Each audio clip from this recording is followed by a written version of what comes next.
Hello, and welcome back to another video on the Age of Bison YouTube channel. This is Sir Shark Dad, and we are coming back with another installation of our mostly infrequent podcast series when we just have the urge to talk about a subject on the game or the community in Age of Empires 3, and we get together to talk about it. So I'm joined here by Platypus Player, Platz, who is my typical co-host, except for the one time that we did a roundtable discussion on just balancing in general, which I thought was a really great discussion. And today we are going to be talking about, I want to say the topic that we decided on was, what was it? Quality of life, right? I think we wanted to call it. Yeah, I think it kind of came up to a conversation about like just the general quality of the experience for Age of Empires 3 players and kind of my experience, your experience. I think both of us, you were tied up through your vocation for a long time, and then it's summer up here for me. So we haven't been doing like 1v1s or ladder or lobbies as frequently.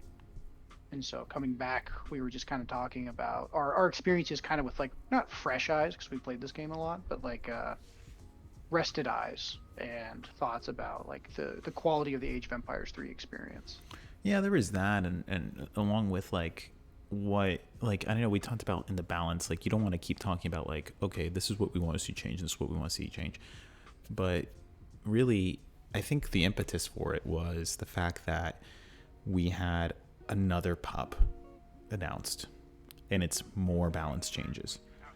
And I think my thing was like walking away from it, like I understand that they want to get the game to a certain state, and I'm not sure exactly what they have in mind, but you know, there's plenty of balance changes that need to be made, and we can talk about that too, right? Like that fresh experience.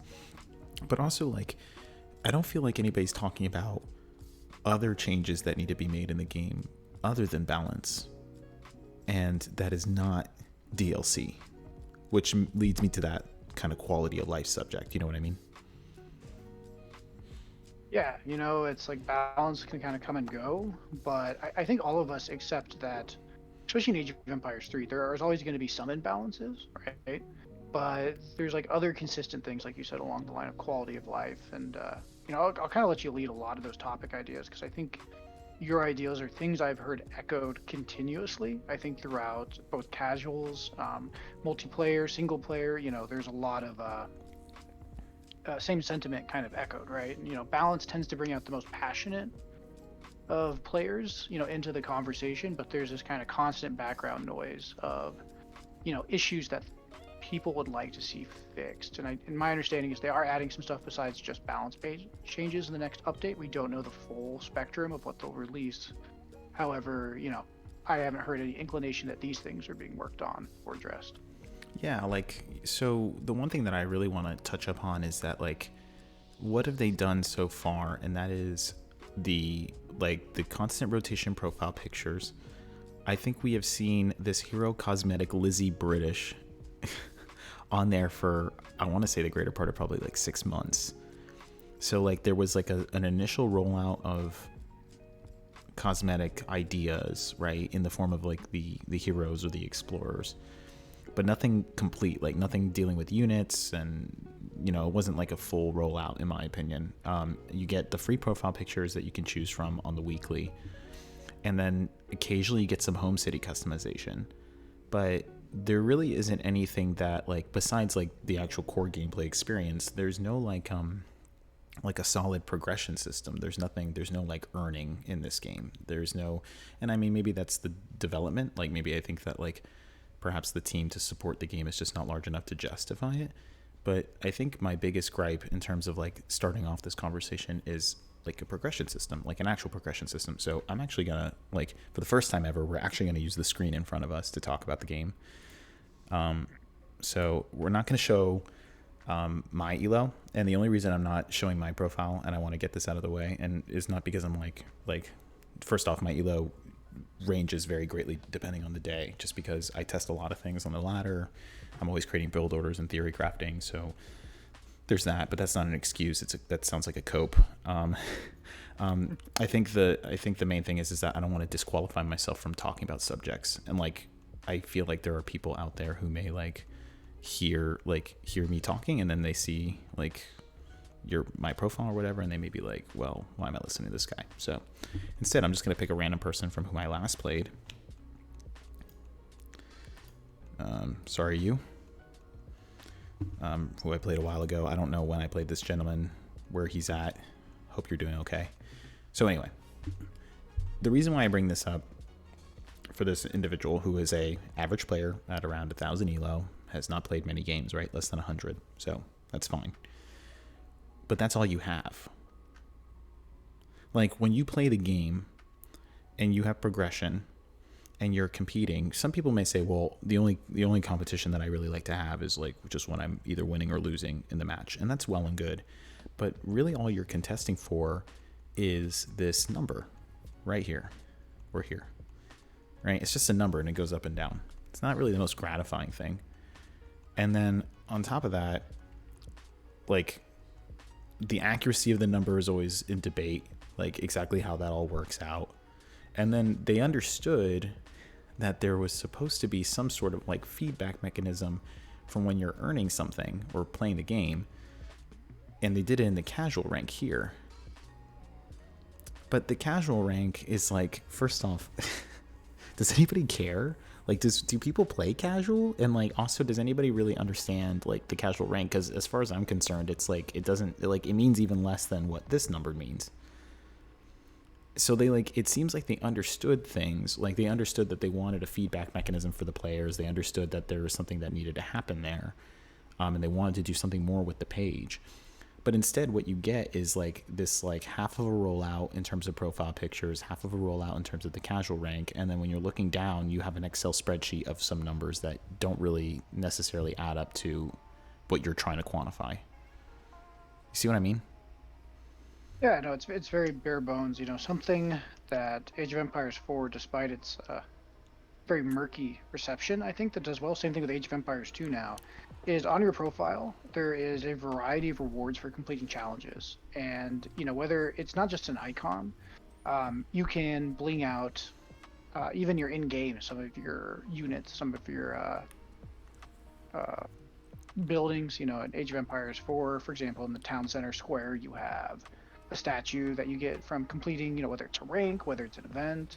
You know, you can see the masteries and the civ levels that everybody has as well, right? So you kind of get like a lot more of a global holistic view of who you're up against, you know, like with this, like, let's say he's 10-22, 45 wins, 43 losses, right? Mm-hmm. Doesn't really let us know, like, maybe he's trying a new civ, you know, maybe he got to like 13, 14, who knows, right? Like, typically if you get that far above that, then you probably won't drop down to 1,000. But you know, that's the elo range that we're guesstimating. And we're guesstimating brackets of 400, you know, 300, 400, because it doesn't really tell you anything. And then casual rank, the stars mean frequency and the bars mean wins, but it's also mixed in with comp stomps and other things. So it's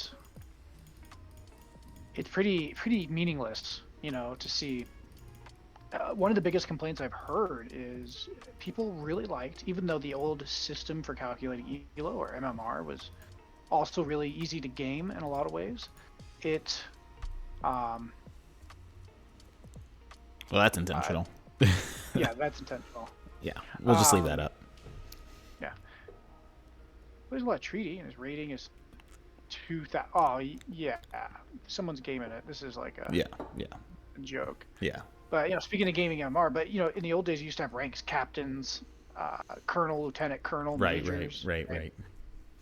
And that was really cool. People liked that stuff. So I think that is something that can kind of be difficult. It would be great to see in lobbies as well, because, you know, people tend to smurf in lobbies, and people also, it's hard to judge. If you're a casual player, it's so hard to set up like a 3v3 when nobody really has like recent elo, you know? So like having like a playlist, like there's a lot of stuff you could do to really enhance the online functionality and experience for the players without even touching balance, right? Because we can always kick the auto player, but or the player that's playing is like Lakota, and you know he's going to be sweaty and you're just not in the mood for him. Right. It's a lot more hard to gauge and balance a team when it's just a bunch of people with like kind of bars next to their name, and then few games under their belt. I mean, they're playing a civ. Maybe their home city's 131, but they've only been playing single player for the last 10 years, Yeah, right? exactly. Yeah. I mean, that I think a big thing that we always talk about in terms of like, let's just say the multiplayer experience, which I think is what we're kind of hovering around, right? Especially the ranked multiplayer experience. Nobody really wants to go back to the old system of the lobby games. I mean, maybe there's somebody out there, but like the matchmaking is much improved. But the thing is that there are a lot of people in terms of the population of this game and what we're dealing with. Let's say on average around 6,000. I would say the vast majority of those are sitting playing against AI, either with friends or not friends, right? Because they're scared of the multiplayer. And so people tend to look at that they're not interested in multiplayer, or they're scared of multiplayer, or they just don't see it's worth it. They don't want to take the plunge. And people see that and they say, well, it's because of the balance of the game. It's because of the balance of the game. It's just the balance. No, the game is difficult. The game is difficult, and it doesn't matter exactly like what balance state you're in. It's like the first time you're going to go in the multiplayer, you're going to get your teeth kicked in. There's no incentive structure for anybody to move from AI comp stomp with friends, which is a roaring good time, into a multiplayer system like we have now, when there's really no feedback mechanism unless you're really, really addicted to watching your numbers slowly go up by increments of 15 points. Like, that's all you have to offer. It's like there's no cohesive rank structure. I mean, I would even hazard to say that the elo system needs to be gotten rid of, and in place of like you said, like just tie the elo to like just saying like an actual military rank, as we did before. You know what I mean? Like such and such, like Apple here, right? Like a 197 rating would probably land you in the private, like let's just say private, right? Or iron level, whatever, however you want to do it. And then so on and so forth. And I don't understand like that little things like that. Like you can have a rank tag. I've also imagined that, again, it's so bare. Like this border, like here, can be reimagined, in which like you can get flags draped on your profile to show like what civ you've played mostly, like in the last, like let's say 10-15 games. Like if you're playing mostly United States, it gets the nice stars and stripes along, and it gets a special banner, right? But then if you decide I don't want it to look like that, or I want to see how it looks if I did something else, then you can see, what each one looks like. And then going from there, the challenges and things like that you're talking about. I feel like that is like a really, really good way of like bringing people in. And then the special rewards can come from, hey, in this season of Age of Empires 3, if you complete certain challenges, we'll give you this reward. But then also if you hit certain ranks, we'll give you these rewards. Because they already do that. Like, we already know that they're capable of that system. Like, why don't you just expand it so that way you have even more people who are coming into multiplayer to gain those rewards? Well, and you can mix it both ways. You can have one where it's just rank. You can have other ones for like train 1,000 grenadiers as French. Yeah. Something random like that too, to also kind of promote creativity, right? Because you always have like the optimal meta, and optimal metas are hard to address often without creating bigger problems or causing stuff to destabilize. We've seen our devs do, I think, their level best to keep up on changes while introducing new content. But one way to sidestep it and encourage people like not just to do the same. Like, I'll pick on Ottoman because it's just easy. Maybe you're tired of Ottoman. Maybe it's something like, hey, close out 10 games while being in Age 2. That might encourage the old Jan Rush back, but it would get them out of the corner, right? Yeah. You could do something like, as Portugal, train 100 Musk and 100 Huss, in ranked lobby. There's stuff you can do to kind of make civs lean into aspects of them that aren't as commonly used, and hopefully you set it up in a way that doesn't completely hop stomp. You always have to have one where it's like, when is Lakota not training cavalry, or when is Hod only training Kanya, or some Oh God. awful thing like that. but you know what I mean. The idea Yeah. is you can make the rank you can put more incentives within the rank structure besides just my pixel point goes up, my pixels go either up in value or down in value. Right.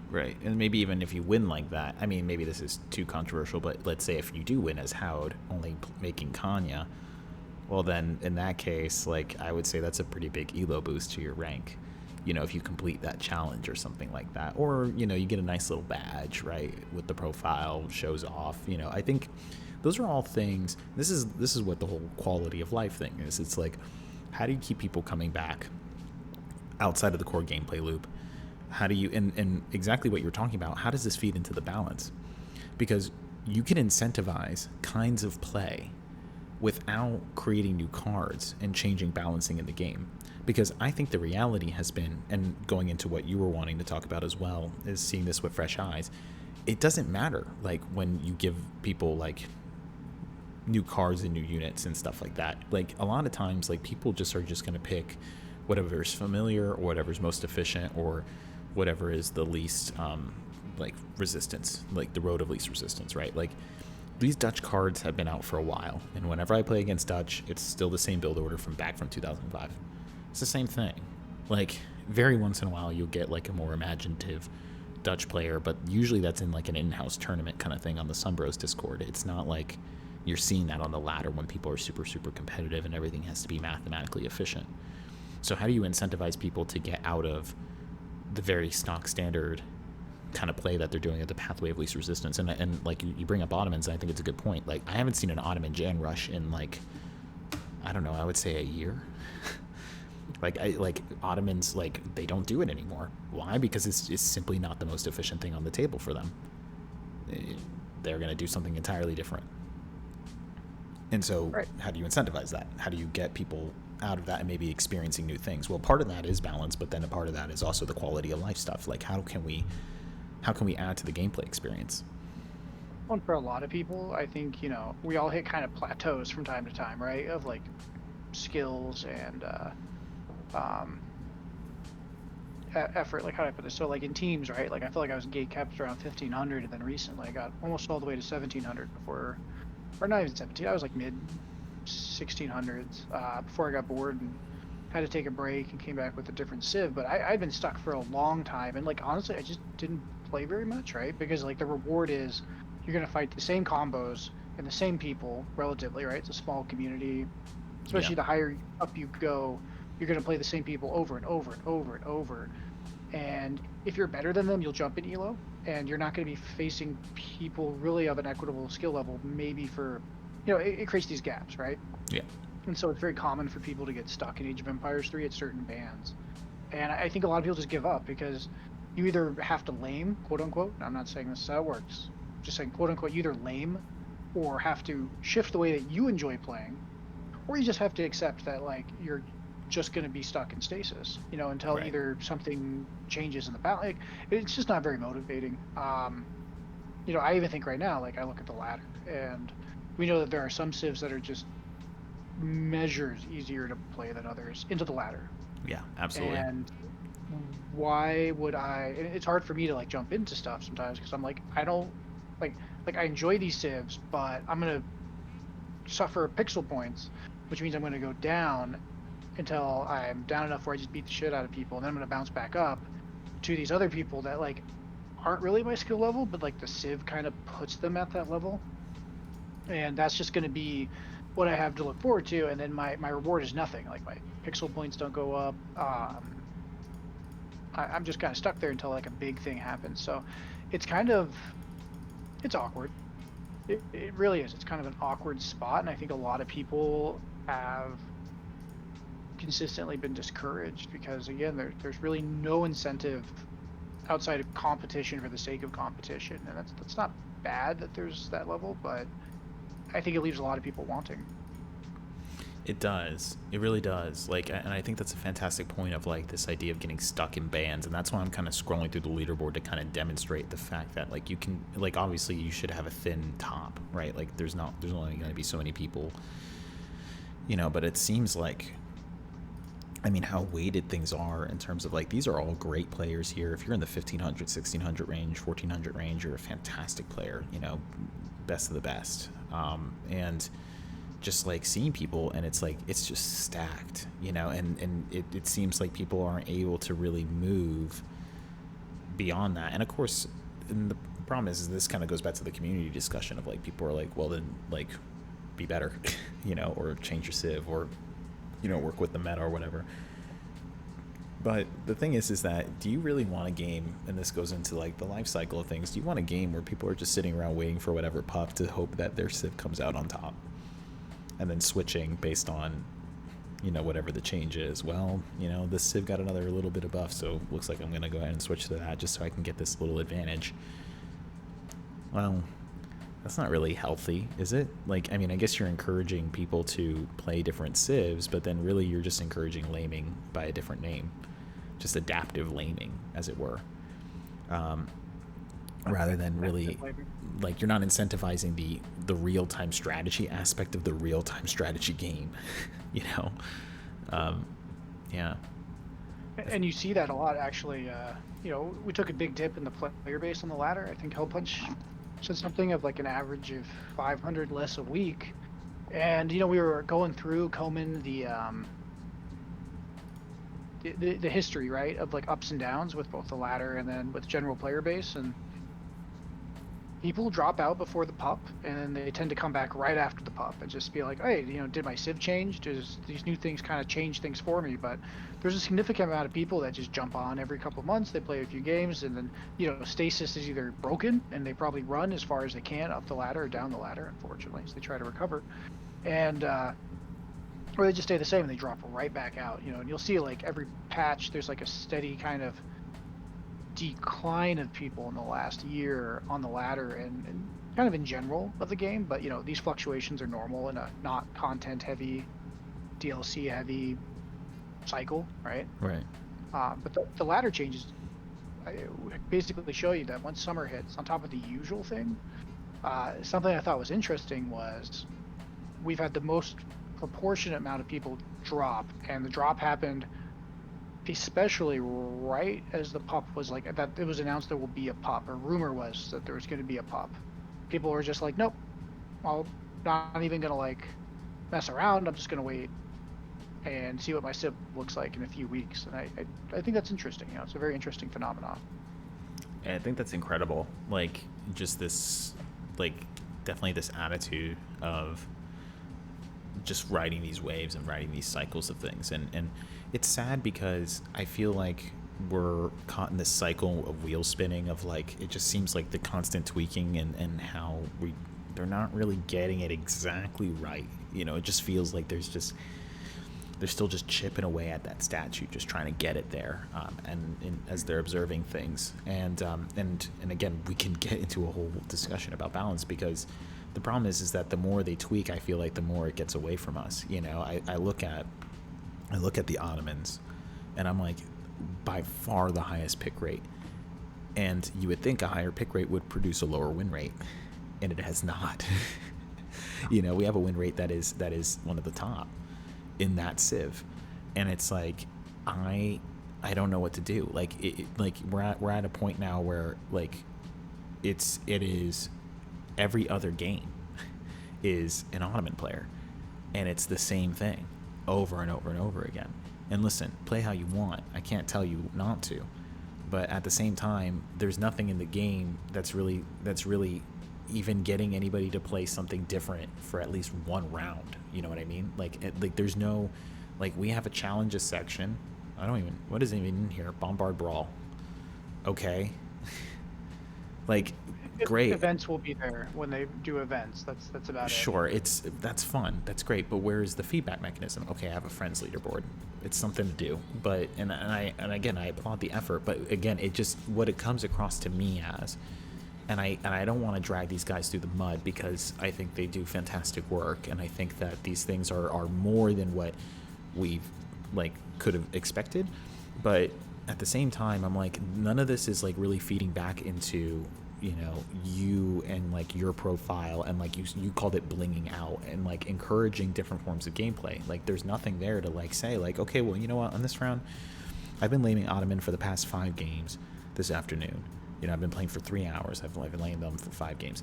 I'm gonna go ahead and I'm gonna do this challenge really quick because I've gained the elo, whatever, and I can risk it in this game or something like that. Or even like, I don't know how that would work out in that system. Like, you could say like, I'm going to try to complete this challenge, and that would give me this badge or give me an elo boost, and maybe doing a challenge would actually mitigate elo loss. I don't know. I really don't know.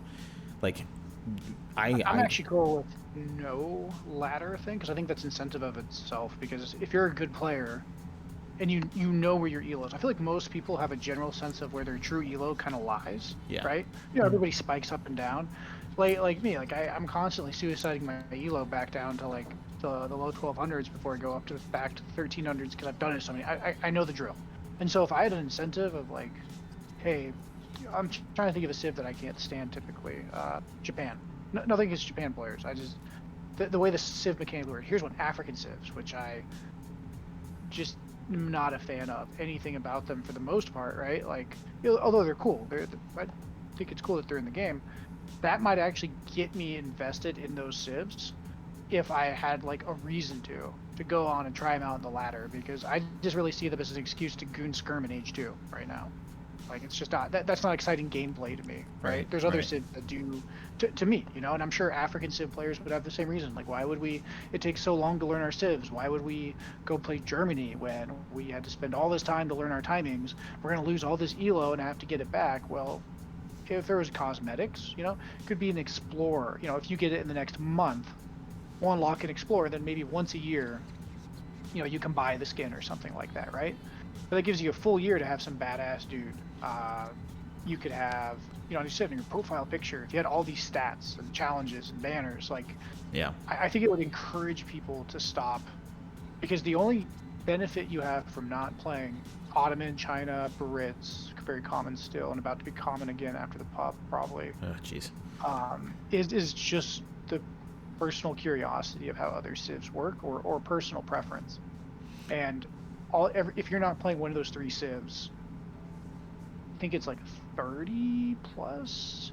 And if you mess with the bandwidth, right, because the top tends to be different levels and the bottom becomes even more close to 40%. So 40% of your games are against those three civs if you're roughly 900 to 1200 elo up to. Yeah, if you're in the Um, average player, basically, is what you're saying. If you're the average to above average player in the I game. think France. Sorry, add France to that mix too, because Okay. France and Germany kind of are popular. But nonetheless, like out of 22 civs, even if you say five civs, and those for a fact are 40% plus, almost half of your games are against five civs. Like that's Yeah. gonna grate on you after a while.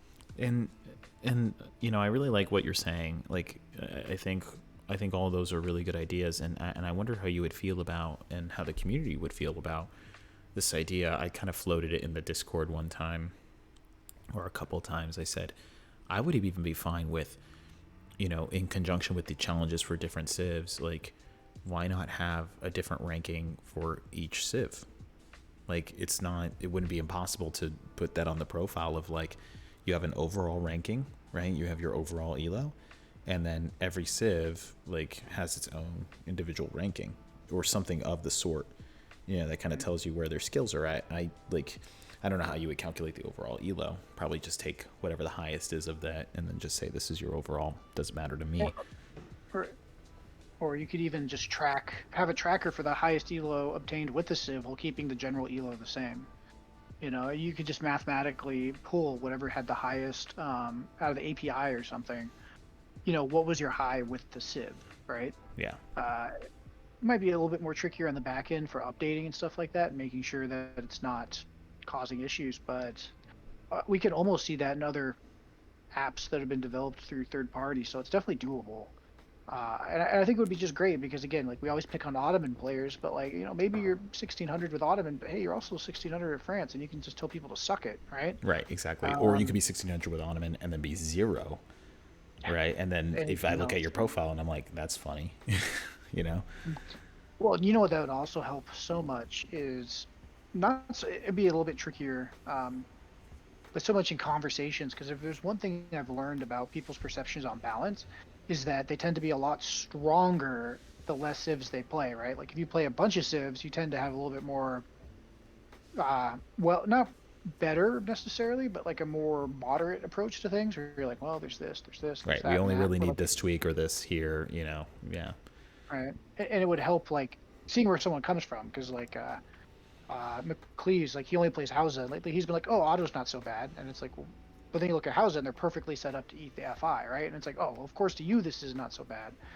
But then I showed him like the video where I was like Lakota against Ottoman, and he's like, "Oh, this is terrible." I'm like, "Yeah." And so if you only played Lakota, you'd probably be very passionately anti-Ottoman anymore, Right. right? Right. Right, and that's why a lot of times we see the most passionate, like, balanced discussions from a more. I'm loath to say lower elo because we don't really know what that means, but I would say like on the forums there are a lot of people who are not necessarily high elo players, and they're typically playing 1 to 2 civs, and they have these like very strong like sentiments in terms of like this is what needs to happen in terms of our balance, and it's like okay, like like not exactly. And I'm glad that they're listening to a multitude of voices, and I think having a ranking system for each civ, and then maybe that even gives a feedback to the player saying like, you know what, today I want to work on this ranking, today I want to get this up to where it is, or like, hey, there's some challenge badges I can get that will boost the elo, like, for my, for this specific thing that I haven't really worked on, right? So I think that would be really good. Sorry, you were gonna say something? And to be like, you know what? A lot of people just kind of go in queue. It would be great. I was gonna say it would be great to see like your personal growth over time, but Yeah. also the civs that you gelled with and didn't gel. Like there's so much feedback that you can get. You're right. Instead of kind of like a very gussied up or very fancy Excel sheet, because I'm sure it functions probably just about the same. It pulls from a database and gives the information based on the values there in the database. So I think that would be fantastic. One thing I do want to point out though in the pup, because earlier you talked about cosmetics, they are changing a lot of the skins and colors in game to make each civ at least feel more distinct. So they Yes, do have yes, that that's going true. for them. Yeah, that's true. That's true. But we are also talking about like unlockables or even purchase things. Like I think the community is so loyal to the point that like I would be willing to buy like explorer skins or unit skins, and like I want them to hear me say that, because I'm like, you can charge us for this. I'm fine with that. And you can, but you also have to come along and say like, okay, we're actually going to put like what I would really love too is like not only the unlockable cosmetics, which I think would be really awesome, like, and do that alongside events or challenges or reaching certain rankings. There needs to be that feedback mechanism that I think that of achievement, and like, so I'm willing to purchase things, but I'm also willing to unlock them, and you can present both options to people. And I think that's a great way for them if they need to justify the revenue stream in order to, bring those things in. I think they pay for themselves. I think we have a loyal base, because the problem is, and this is like the big thing for me, is that we have a community that is constantly talking about DLC. And when they say DLC, they don't mean it in the actual definition of the term, right? Of like downloadable content. They mean it in the sense of, when are we going to get a new civ? When are we going to get the new big expansion for a new civ, a new way of playing, new maps, all this kind of stuff? And routinely every month it's like, any update on a new civ? Are we talking about a new civ? Whatever. And I'm like, I think we need to get out of that loop of like, we need to get a new civ out there. We need to get a big DLC so that we have a spike in players again. That will then just drop off. I'm like, you can release a civ, and they've released plenty of civs. You need to follow up throughout the life cycle in order to keep people playing the civ. You know what I mean? Like just releasing things and just like, well, I'm just waiting for the new civ to come out. I just want this new. It messes up the balance. It changes the dynamic of the game completely. It's the last thing I think that this game needs is a new civ. It's the last thing I think we need. And Right. yeah, you know what I mean. Yeah. No, I agree. I in the last like month, not even a month, a couple of weeks, I dove into the forums, and so I was really curious, like some of the ideas that they get, and like where does this come from, and how do they interact with the forums, and it's a true democracy where anyone can have an opinion in That's a a super soapbox and stand that's a on. super diplomatic way to say something so negative. I think it's like, oh, this is very It's democratic. there's some good ideas in there, but it's like I think clearly most people have no idea how to make a game, how to design a game, what are reasonable constraints for games, and it often devolves most discussions on there into some sort of personal attack. Someone's going to call somebody racist at some point. I mean, that's all Nice. Yeah. internet conversation at Yeah. some point, right? Uh, what I found was like really interesting was like people come and say this needs a buff or that needs a buff, or we need, here's my ideal for a new civ, and it's like I'm sure I pissed some people off, and I don't do it in a personal way, but I'd like to do it in a way that I think would foster better conversation. Would be like, why do we need this? Right. What does this add for not just you, the player, but for the guy playing against you? Right. You know, Or people like that you like if we're advocating the game to somebody like, oh, I'm interested in getting into a new RTS, oh, buy this. Well, what's the progression model going on here? You know what I mean? yeah. Like, and it's I like, mean, well, there is none. yeah. Oh, StarCraft 2, you can have a little co-op mode. I mean, and they tried to introduce the co-op campaigns, which are pretty popular for people. You know, if we don't see them, because it tends to be the people that don't engage online the same way, right? Right. These are people that probably play with their friends. They play a co-op battle. You know, they love the history of it. Especially with these new skins coming in, they're probably going to have an absolute field day with some of those, and they should. You know, and I think that is a great system there. I think it's just the online side could use a little bit of brush up to get them in. And again, comp stompers, like when I play Age of Empires 4 from time to time, I tend to do comp stomps. Co-op was my favorite mode, StarCraft 2, because I'm a slow old man, and so online was brutal. Um, it's there's a lot of stuff that I think that they could add outside of just the balance, because when you I think if I could summarize it, one of the things I think that's been happening on the ladder, you know, I was very derisively kind of joking, like, did the IQ drop? Like, everyone's just sitting in the corner, like, what is this? And a lot of it was my coming back, not being familiar with the meta, but a lot of players dropped out. A lot of play styles just kind of vanished, and it's because if you're not a FI type of person, you're going to be punished, and there's really no reason to risk fighting that if you don't enjoy fighting against turtles. And I think, you know, it used to be rushes. I mean, that was the gatekeeping strategy that kept Age of Empires 3, I think, from really expanding, especially back in the day, was how quick paced, brutal, and like swingy it could be, right? It was extremely difficult to get into. I remember having the same thoughts when I would play back in RE, like, oh, I'm not going to take this game seriously. I don't have the time for this. And now it's like the opposite, where you've played 30 minutes to die to like one church pop or French player just, you know, revolting into some crazy Haitian pirate revolt, and you're just like, you know, so many people I've talked to, especially people that have stopped, are just like, I'm just gonna play lobby and I'm gonna play with friends because the quick search like isn't rewarding for me. Right. And before you know, to finish my thought, sorry, No, you're so you good. don't ramble. That's almost impossible to get rid of that 100%. You know, from a balance perspective, as complex of a game as Age of Empires 3 is, you know, that's like a truly gargantuan task to find a perfect balance of metas, to keep things fresh, to move things around. And it's almost like, you know, you're fighting a symptom, which is boredom and disinterest, right?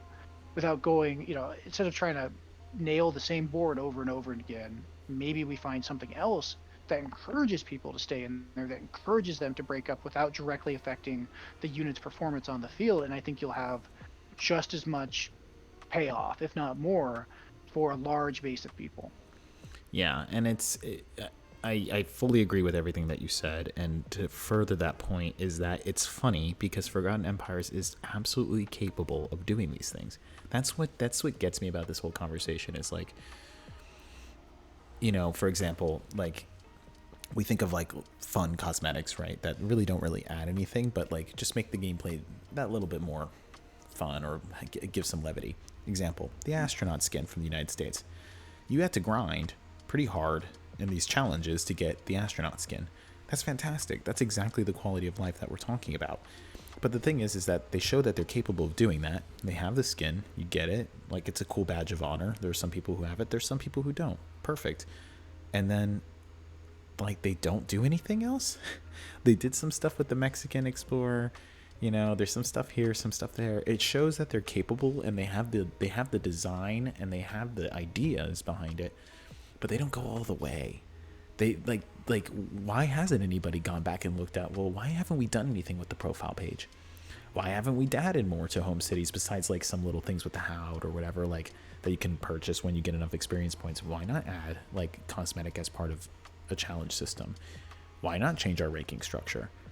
Like, why not add banners? Like, you know what I mean? Like, you demonstrate that you're capable of doing it, and then it ends up like just like you do the one thing, it's cool, and then they just drop off on it. And I don't know like enough, but I just feel like maybe too many resources in terms of the development team are just being put towards like I feel like maybe the puppets just take so much resources. I don't know, but like I would imagine the balance team is different from their other teams? Question mark. Mhm. So, I know Talanis sometimes listens to this, and so like, like he may listen to this and like, good job on the balance, keep doing your thing, man. But like, you know, I would imagine they're a separate thing, but for some reason it just feels like that seems to be mostly the focus, and yet nothing has really been done except for now you're talking about this whole cosmetic release, which is nice, but it doesn't really add much in terms of like continuous content engagement in conjunction with the game, if that makes sense. You see what I'm saying? Yeah, and I think it's I mean, there's stuff that could be out of their control. Like I know that Forgotten Empire doesn't control a lot of the back. I think Tantalus is the one that runs the engine, right? So perhaps there's just too much resources that would have to go involved. Perhaps the code itself, right, like doesn't allow it. Like I know a lot of God, what was it? There's a classic issue that's been brought up a trillion times, and it's literally like hard coded into the DNA. Oh, Rex. Like I would love if records could be reversed, but literally like the way that the code is, and no one's around that coded this game from 20 years ago, right? Like it's not like they have that person just like on call and can bring them over and have them spend like a week or two, right? Right. That even if he would remember, but the way that Rex works, you can't go reverse because you're watching a game in real time is the short of it. And someone that's smarter maybe in the comments can explain it in greater depth, but they literally cannot. It breaks the game engine at its core to try to do anything but. Yeah, and for us as Um, casters, it's difficult. It adds, and it really hurts it honestly hurts your content creators, which are the people that are going out. We're going out there doing free labor, like to push the stuff out, to push the game out there, to keep it in YouTube's algorithm. And I'm not complaining. I'm not saying I should get a kickback. I'm just saying that it hurts us as content creators that you're not able to do that. And so like all these things kind of, it's like a feedback mechanism of like how can we advocate for a game, and then it's like, well, how's your competitive scene, how's your progression system? Well, there is none. There's no progression system. yeah, Like how's the content creation going? Well, it's you can't reverse a video of a recorded game. Whoops. You know right, what I right. mean? And we don't have like a capture age, which to be fair, again, they learned their lesson. Age of Empires 4 kind of came with it. So they clearly like, Forgotten Empires is, I'm sure, aware of a lot of these things. And there's probably some stuff they can't do, but I feel like because this is a different UI and different things that we've seen from RE, like, or from Legacy, that like the thing of like a progression page or a profile where you could really dress it up and maybe even interact with it. I think that's very possible. Again, maybe there's a reason. All code is spaghetti, right? Yeah, that's true.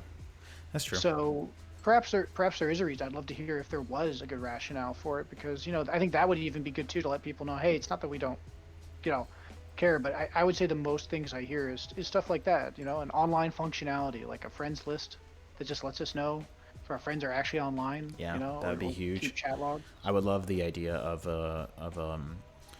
you can see like we know that there's right a third party application that allows you to see the rise and fall of somebody's elo over an XY right graph, a line graph. And I think that could just as easily be incorporated into the profile page. Like you can have a multiple tab profile page, right? The profile page is one of those things that I keep harping on because I feel like that's not like a coding issue. Like you literally just created like a page in a game and it looks like an Excel spreadsheet and you've done nothing with it. I mean, it's like, I, I'm sorry. Like I try to be, I feel like I've complimented the developers enough for me to say that I think the profile page is probably one of the most egregious things that this game has done. It's unseemly, it's unsightly to look at, it's filled with dead space, it's poorly designed, like, and it really does nothing. Like there's so much that you could do with it, and I think honestly, like any percent that they put into it would be better than what is going on with it now. It's the one thing that has not been touched or changed. It literally, quite literally, historical battles, right? We've gotten challenges, we've gotten cosmetics that have come out, cosmetic changes, home city upgrades, balance changes, new civs. I mean, everything, like everything that you can think of has been touched, and nothing but the profile page is the one thing that has stayed consistent from day one. And that's just so curious to me. I don't know if you agree with Yeah, that. Maybe I'm being dramatic, but that's my big thing. I mean, I would say it's a valid conversation to have. It's a valid feedback to have. I really Have, do think it's. have you seen this? Like, I'm gonna pull, hey, whoever you are, sorry about this. Like,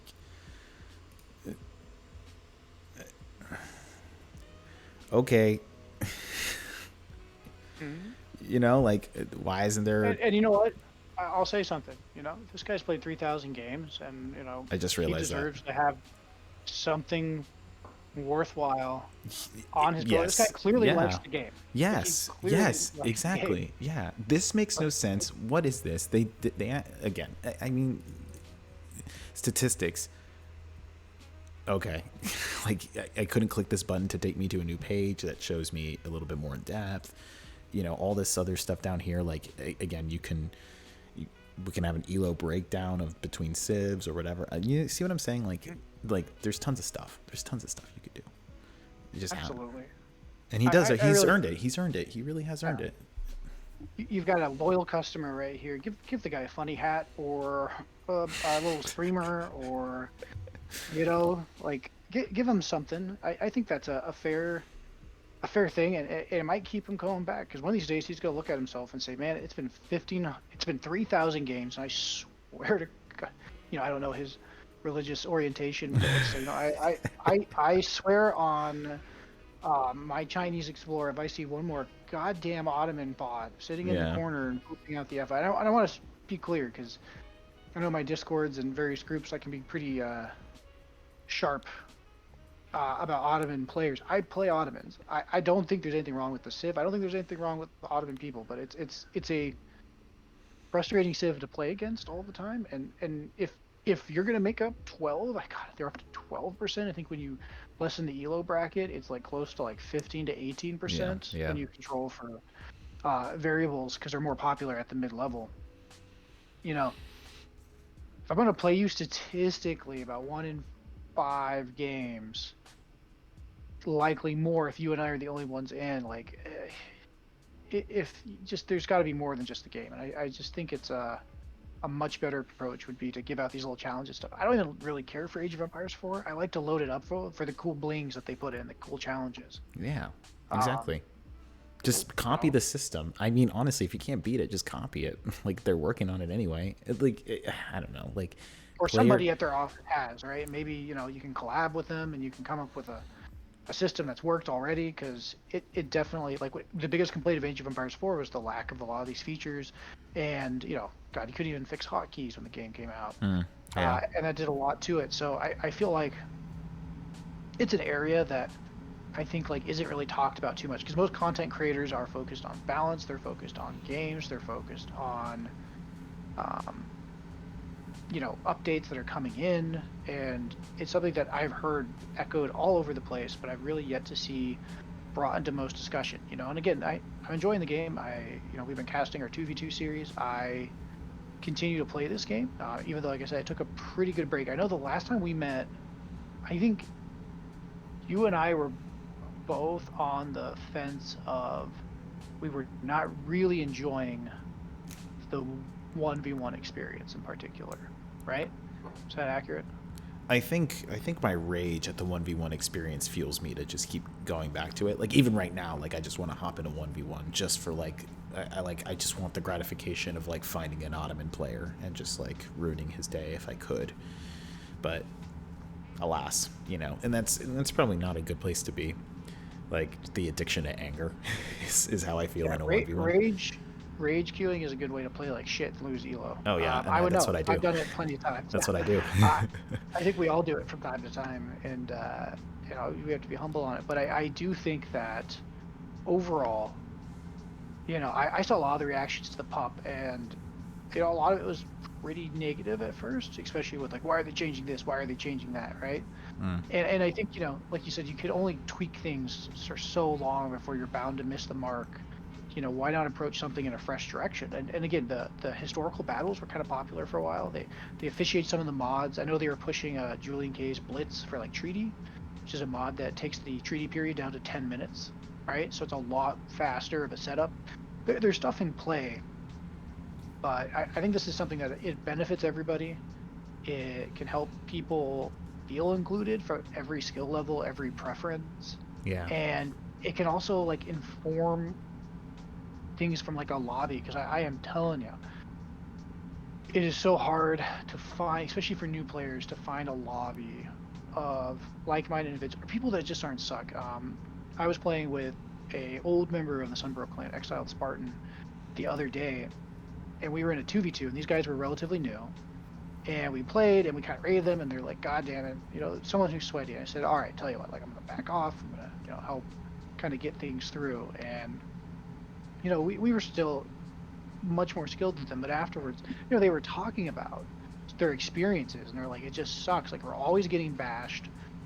We don't know, either people are so bad they're like milling in age one, right? Yeah. Or they're just way better than us. And I felt it because it was the same experience I had. That's why I joined Discord. I think it's the same experience most people in our group have had, and why they gravitated towards Discords.